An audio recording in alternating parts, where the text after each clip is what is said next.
paz do Senhor Jesus. Meu nome é Márcio José Pinheiro e eu gostaria de complementar alguns assuntos que eu disse sobre o estudo anterior sobre predestinação, eleição e livre-arbítrio.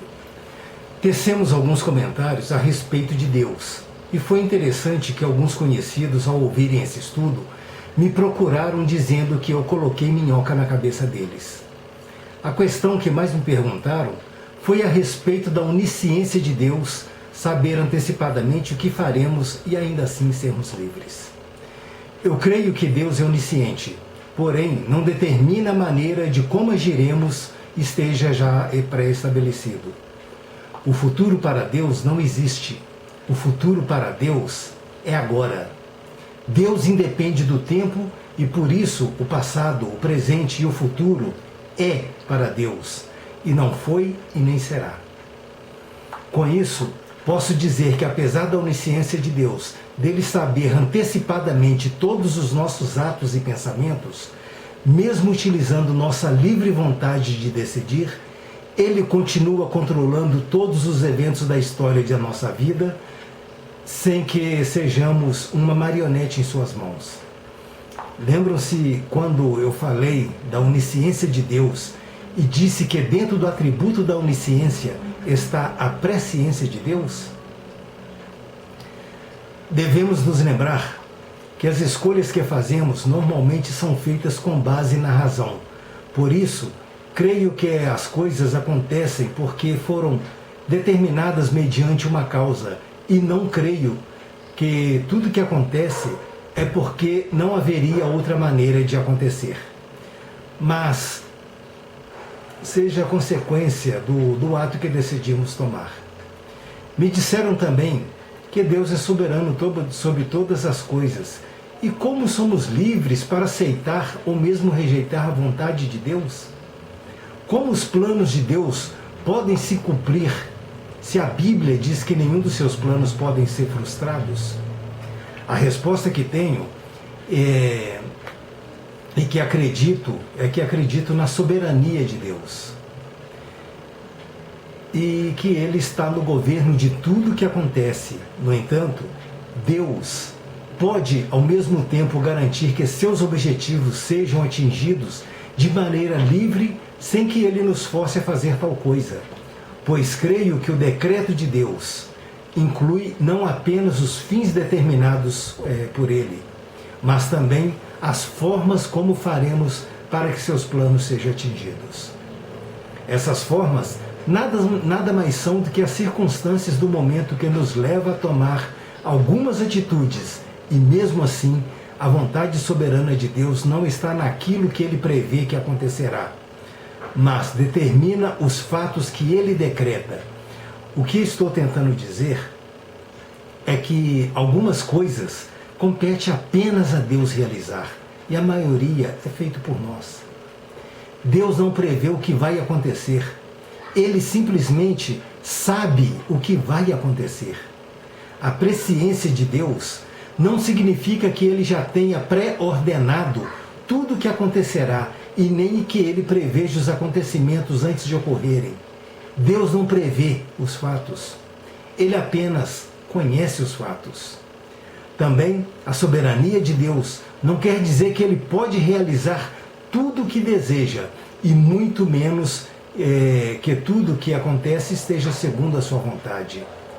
O exemplo clássico disso somos nós mesmos, pois sabemos que a vontade soberana de Deus é que todos sejam salvos, conforme está escrito em 1 Timóteo 2, versículo 3 e 4. E, no entanto, sabemos que nem todos se salvarão. Isso também vale para a sua onipotência, pois a palavra onipotente, segundo os dicionários, quer dizer que pode tudo, que tem poder absoluto, todo-poderoso. Assim, a onipotência de Deus está restrita a alguns outros atributos divinos. O conceito de onipotência que temos é de certa forma distorcida, pois acreditamos que se pode realizar qualquer coisa sem depender de quem quer que seja. Deus não é assim. pois existem conceitos que normalmente desprezamos. Um exemplo citado por aqueles que desejam provar que Deus não é onipotente costuma ser aquela pergunta: Deus pode criar qualquer coisa? Diante de uma resposta afirmativa, eles dizem: se Deus pode criar uma pedra tão grande e tão pesada que seja impossível de levantar. Normalmente, como pensamos no padrão humano, costumamos responder que sim.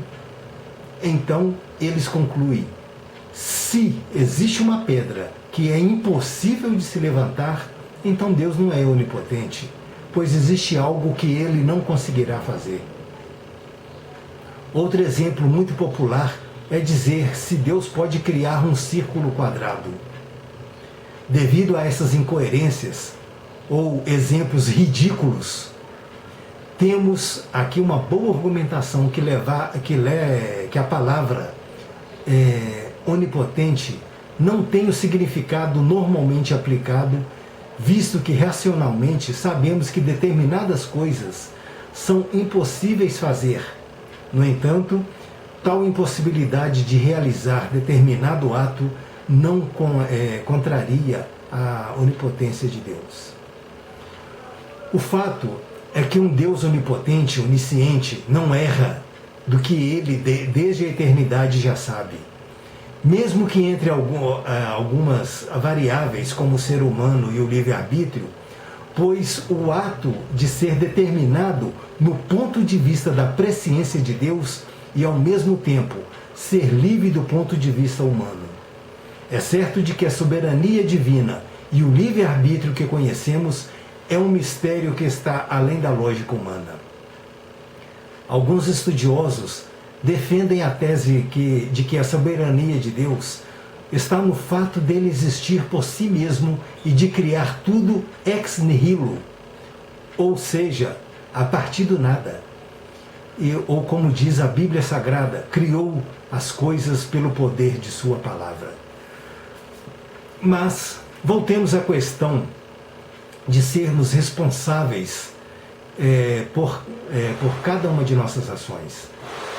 O ponto crucial não é se essas ações foram determinadas por Deus, mas a maneira como elas foram determinadas. Por exemplo, quando fazemos alguma coisa de livre e espontânea vontade, somos moralmente responsáveis pelos nossos atos. Mas quando somos forçados, sob ameaça, a fazer algo contra nossa vontade, apesar de ter parcela de culpa, nós não somos livres em escolher praticar ou não aquele ato. Simplificando, o que eu estou tentando dizer é que Deus sabe todas as coisas, inclusive os meios e os fins de como acontecerá. Porque tudo que acontece está dentro da vontade permissiva de Deus. E já que falamos na vontade permissiva de Deus, vale a pena lembrar que existe uma grande diferença entre a vontade de Deus e a vontade permissiva de Deus. Sabemos que a vontade de Deus é sempre boa, porém, a vontade permissiva de Deus é aquilo que Deus permite que aconteça e que normalmente está contra os bons desejos para nós. Devemos abordar um outro assunto que parece que não ter ficado claro, que é sobre aqueles que Deus destinou a serem salvos. A minha concepção a respeito é contrária, pois se Deus predestinasse algumas pessoas à salvação, ele seria um Deus separatista, que faz acepção de pessoas. E conforme Deuteronômio 10, 17, Atos 10, 34 e Romanos 2, 11, então ele não seria Deus, mas apenas um Deus qualquer. O problema é que fazer acepção de pessoas é condenável pela Bíblia. Tiago 2,9 diz: mas se fazeis acepção de pessoas, cometeis pecado, e se sois redarguidos pela lei como transgressores. Se fazer acepção de pessoa é cometer pecado, então Deus nunca e em hipótese alguma poderia fazer. Então dizer que Deus predestinou apenas alguns para a salvação é torcer o que as Escrituras dizem. Levando ainda o fato de que se Deus predestinou alguns para a salvação e outros não, então a salvação não teria como base a graça divina, pois mas naquilo que fazemos para alcançar a salvação. A Bíblia nos ensina que a salvação não depende dos seres humanos, mas da misericórdia de Deus. Vejamos aqui o que está escrito em Tito, capítulo 3, versículo 5. Não por obras de justiça praticadas por nós, mas segundo sua misericórdia, ele nos salvou mediante o lavar regenerador e renovador do Espírito Santo, que ele derramou sobre nós ricamente por meio de Jesus Cristo, nosso Salvador, a fim de que, justificados por graça, nos tornemos, a fim de que, justificados por graça, nos tornemos seus herdeiros segundo a esperança da vida eterna. O ser humano, ele pode ser infiel a Deus, porém Deus nunca poderá ser infiel a quem quer que seja, pois ele estaria negando a si mesmo, e isso está em conformidade com o que está escrito em 2 Timóteo 2,13. Só isso basta para dizer que a salvação nunca dependeu do ser humano, para que o homem não possa se gloriar, mas sempre dependeu de Deus e de sua eterna misericórdia e graça. Em outras palavras, isso quer dizer que para sermos salvos existe uma condição: o arrependimento, que gera a fé salvadora e não a nossa vontade em ser salvo. Pois, como somos pecadores, não podemos salvar a nós mesmos. No entanto, podemos recebê-la, pois nossa fé é a condição para Deus nos conceder a salvação, e isso é inegociável. Eu creio que as pessoas têm a liberdade de fazer suas escolhas. Por isso digo que as pessoas têm o poder de aceitar as coisas de Deus e até mesmo rejeitá-la, pois as pessoas podem optar em aceitar ou rejeitar o plano de salvação proposto por Deus. No entanto, mesmo que elas rejeitem, isso de nada impedirá a vida do reino de Deus conforme aguardamos. Como disse anteriormente, temos o poder de rejeitar até as bênçãos de Deus para nós, mas não temos esse poder e não somos capazes de frustrar os planos de Deus para o mundo. Isso porque é uma atitude parecida com os escribas que rejeitaram o propósito de Deus para a vida deles, conforme descrito em Lucas 7, versículo 30, que diz que os fariseus e doutores da lei rejeitaram o conselho de Deus. Deus, ele predeterminou a salvação de todos, mas nem todos serão salvos. Apenas aqueles que participam da Igreja de Cristo, pois é a Igreja de Cristo que está destinada a ir para o céu, e aqueles que rejeitaram essa predestinação sabem para onde irão. Por esse motivo, não creio que Deus tenha predestinado somente alguns para a salvação, e que ele haja escolhido aleatoriamente outros para a perdição. Nós temos o livre-arbítrio, a livre escolha para decidirmos o que queremos. Somos inteligentes, temos a vontade própria, temos sentimentos, e nossas escolhas acabam sendo baseadas nesses itens. Deus nos deu o livre-arbítrio, ou seja, Ele nos deu o direito de decidir, porque somos uma pessoa que pensa, analisa a questão e decide o que quer. Você quer ver que temos vontade própria e que podemos fazer escolhas? Vejamos aqui o que diz o texto de Deuteronômios, capítulo 30, a partir do versículo de número 15. Está escrito assim: Vê que proponho hoje a vida e o bem, a morte e o mal.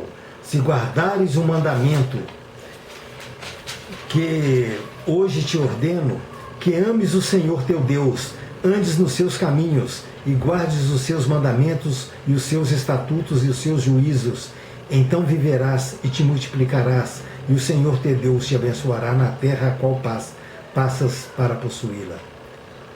Porém, se o teu coração se desviar e se não quiserdes dar ouvidos e fores seduzido e te inclinares a outros deuses e os servires, então hoje te declaro que certamente perecerás, não permanecerás longo tempo na terra a qual vais, passando o Jordão para possuíres.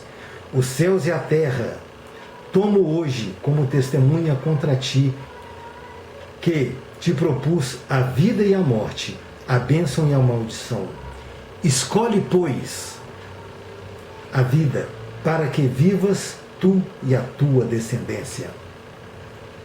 Bom, sabemos que, pelas Escrituras, que Deus predestinou Israel à terra prometida. No entanto, aqui nesses versículos, Deus trata não um povo, uma nação, mas trata individualmente com cada pessoa. Podemos ver isso nas palavras. Assim, hoje eu tenho proposto, e também escolhe, pois. Se tudo que o homem faz está predestinado, então por que Deus diz para a pessoa escolher? O livro aqui de Ezequiel, capítulo 18, versículos, a partir do versículo de número 20, assim está escrito: a alma que pecar, essa morrerá. O filho não levará a iniquidade do pai, nem o pai a iniquidade do filho. A justiça do justo ficará sobre ele, e a perversidade do perverso cairá sobre ele. Mas, se o perverso se converter de todos os pecados que cometeu e guardar todos os meus estatutos, e fizer o que é reto e justo, certamente viverá, não será morto. De todas as transgressões que cometeu, não haverá lembrança contra ele pela justiça que praticou, viverá. Acaso tenho eu prazer na morte do perverso? Diz o Senhor Deus. Não, desejo eu antes que ele se converta dos seus caminhos e viva. Mas, se desviando-se o justo da sua justiça e cometendo iniquidade, fazendo segundo todas as abominações que faz o perverso, acaso viverá? De todos os atos de justiça que tiver praticado, não se fará memória na sua transgressão com que transgrediu, e no seu pecado que cometeu, neles morrerá. Prestemos atenção aqui no que diz o versículo 21. Diz assim: mas se o perverso se converter de todos os pecados que cometeu. E no versículo aqui de número 24 diz: desviando-se o justo de sua justiça e cometendo iniquidade. Bom, é muito importante isto, porque diz que todo justo, ele pode deixar de ser justo, e o ímpio pode deixar de ser ímpio por livre escolha. Então, se houvesse predestinação no sentido de Deus escolher antecipadamente uns para o bem, ou para o céu e outros para o inferno, Deus não diria que desejava a conversão do ímpio dos caminhos dele e que ele viva. A questão aqui está em Deus desejar algo e fazer outra coisa. Os textos neotestamentários também indicam que Deus tem o direito de escolher e que o homem não está predestinado a ir para o inferno ou céu, mas dependerá da sua escolha pessoal. Hebreus 10, versículo 38 está escrito que o justo viverá pela fé. E caso o justo recuse, Deus não terá prazer nele. Eu chamo atenção para a palavra se ele recusar. Outra passagem que nos mostra que temos a liberdade de escolher está no fato de recebermos um convite da parte de Jesus para entrar pela porta estreita em Mateus 7, versículos 13 e 14. Se não tivéssemos a liberdade de escolher, então Jesus mandaria entrar. Jesus mostra as duas portas e que uma delas leva à perdição, então, enquanto a outra leva à salvação.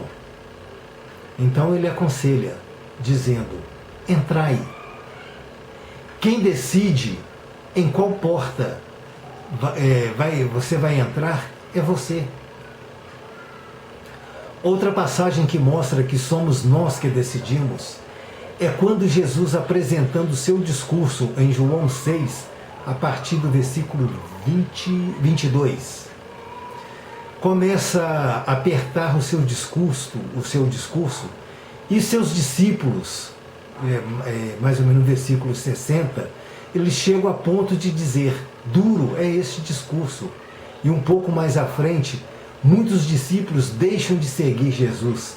E no versículo 67, Jesus vira para os 12 e pergunta: quereis vós também retirar-vos? Olha Jesus dando aí uma opção de escolha e não determinando ou mandando os discípulos fazerem algo. O fato é que Deus deseja salvação para todos e não escolhe, nem determina ou predestina alguém para a salvação, porque Deus não faz acepção de pessoas e Deus é amor, conforme 1 João 4,16. E se Deus deseja a salvação de todos, não faz acepção de pessoas, sendo Ele a essência do amor, justo, não erra, e nos concedeu a livre escolha sobre nossas decisões, então Ele não predestinou alguns para a salvação e outros para perdição, mas com toda certeza preparou uma salvação que contempla todos os homens e não apenas alguns predestinados. Tito 2, versículo 11 está escrito: porque a graça de Deus há se manifestado, trazendo a salvação a todos os homens. Observem que trouxe salvação a todos os homens e não apenas aos predestinados. Essa salvação de que a graça de Deus trouxe a todos os homens para a salvação é Jesus Cristo, que foi morto desde a fundação do mundo, conforme Apocalipse 13, versículo 8. Isso por si só mostra que Deus preparou um plano de salvação para todos os homens antes da fundação do mundo, para que pudéssemos nos salvar do inferno. Meus queridos, a salvação é individual. No entanto, o plano de salvação de Deus não é para poucos predestinados, mas para todos os homens. Deus quer que todos se salvem. A graça de Deus é para todos e por este motivo é que Ele nos convida a decidir ou não decidir por nós antes de nascermos. Jesus disse em João 10, 9: eu sou a porta, se alguém entrar por mim, salvar-se-á e entrará, e sairá e achará pastagem. Eis aí outro convite: se alguém entrar por mim. E em nome de Jesus Cristo, eu te convido a entrar por esta porta. Você foi predestinado para a salvação desde a eternidade, mas somente você pode tomar a decisão de ser salvo ou não. Apocalipse 3:20 está escrito: Eis que estou à porta e bato. Se alguém ouvir a minha voz e abrir a porta, entrarei em sua casa e com ele cearei e ele comigo. Você é livre para abrir essa porta ou deixá-la fechada. Se você decidir abrir essa porta, ele vai entrar e cear com você. E cear, no sentido bíblico, é ter um relacionamento mais íntimo e não apenas comer. Por esse motivo, ore, busque a Deus, seja fiel a Ele. E como eu disse no estudo anterior, Deus, Ele quer que creiamos e não que harmonizemos todas as coisas. Deus os abençoe, em nome de Jesus Cristo.